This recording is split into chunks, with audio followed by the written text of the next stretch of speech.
Hey guys, this is Vivian, and today is Monday, and it's beautiful outside today. Hot, but beautiful. So last night, what we talked about? We talked about a mantra for guilt and feeling guilty about various things. Either something you've done that you're not proud of, or something you've done to someone.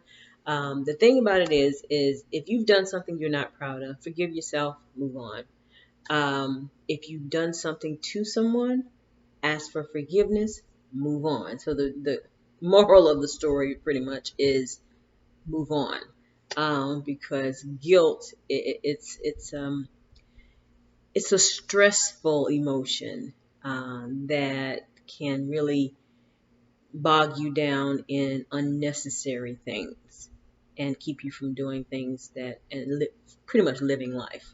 So let's not be bogged down in guilt and just move on with life.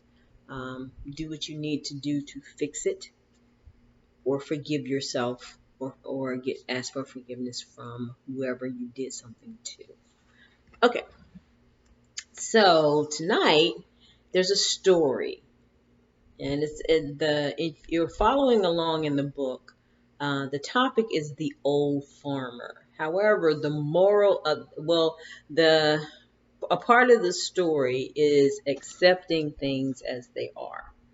Um, so I added to it. It is what it is. Okay, so you'll see my topic there, and you'll see that. But so I'm going to read you the story, and you'll see what I mean by accepting things as they are. Okay, here we go.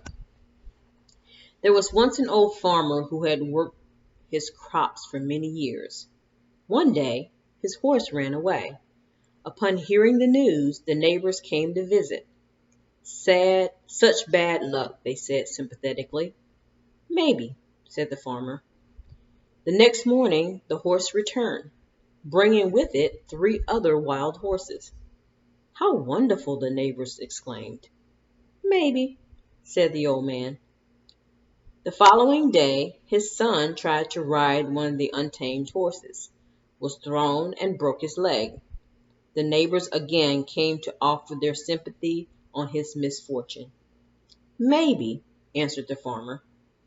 The day after, military officials came to the village to draft young men into the army. Seeing that the son's leg was broken, they passed him by. The neighbors congratulated the farmer on how well things had turned out. Maybe, said the farmer. This Taoist story teaches us that fortune and misfortune are always a matter of perspective. Do you automatically see your circumstances as fortunate or unfortunate? Or are you like the farmer, willing to wait and see? I like this because different circumstances um, apply to different people and how you react to things um, anyway, right? So, excuse me. I want to just kind of, give my 2 cents as I always do. But I want to ask a question first. How do you react to what is happening in your life at the present moment? Do you get angry? Do you get frustrated? Do you get happy, sad, etc.? Or do you just say, it is what it is? I've talked about sort of the same topic before, right? So, in accepting things as they are now in some previous chapters in the book. But I love this story because the farmer didn't react one way or the other to any of the situations that happened. And other people, however, the neighbors, were either happy or sad for him based on whatever was going on at the time. But he just took well, I'll wait and see. I'll wait and see what the result of this particular thing is before I, jumping up and down or getting sad or losing my mind about it.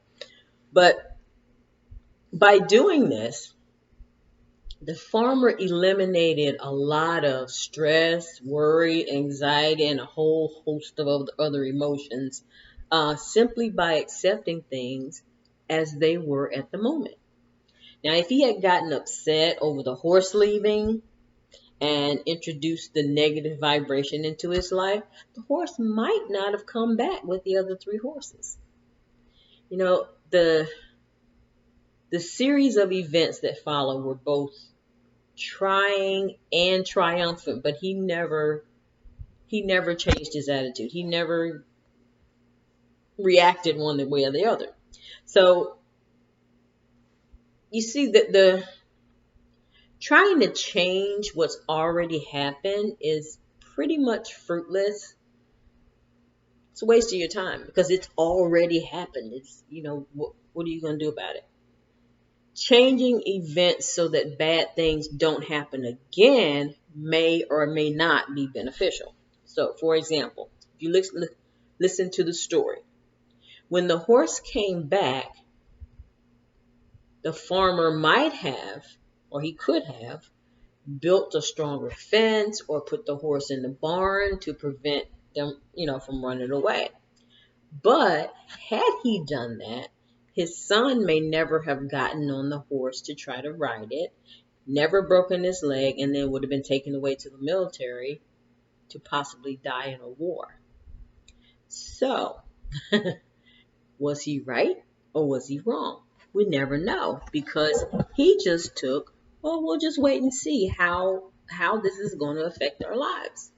And his wait and see attitude actually was very beneficial to him because not only when the horse ran away, he could have gotten really upset and gone off the deep end trying to find the horse and or maybe accusing somebody else of stealing the horse or all kinds of crazy stuff.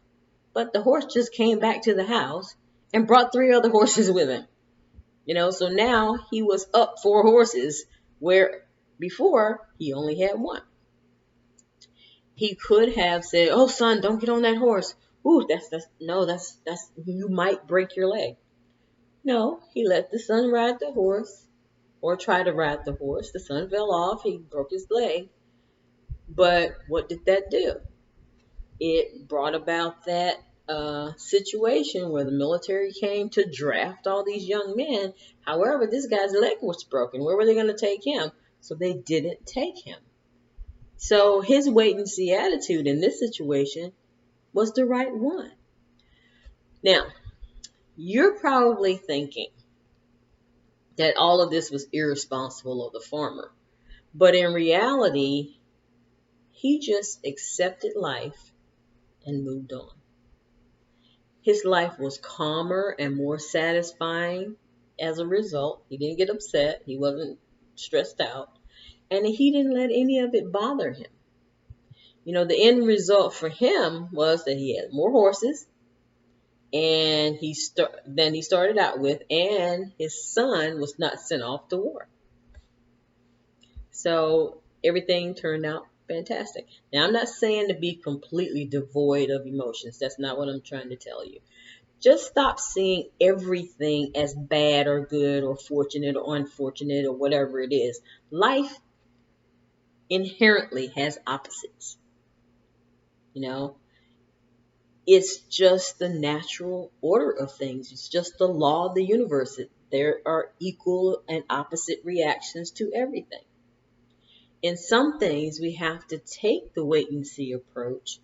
And in others, we have to take some action to fix something that happened or adjust something that happened to get a better result. So you have to decide in what situation do you need to react, not react negatively, because bringing negative emotion or negative vibration into anything is going to cause more negative vibration. But if you act on something that happened to adjust it to prevent anything worse happening, that's a different story, right? So you have to decide what the situation is and what action it requires.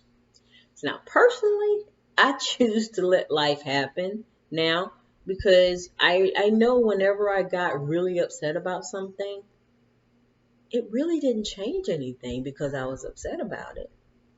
It didn't make it better, didn't make it worse, but it didn't make it better either. So you can fix those things that can be fixed. Now, some of you may know there's a creed that Alcoholics Anonymous and the Addicts Anonymous, I get um, people, they say this serenity prayer. It goes, God grant me the serenity to accept the things I cannot change, the courage to change the things I can, and the wisdom to know the difference. That's the gist of this story. Change the things you can change, accept the things that you can't change, and have the wisdom to know the difference between the two.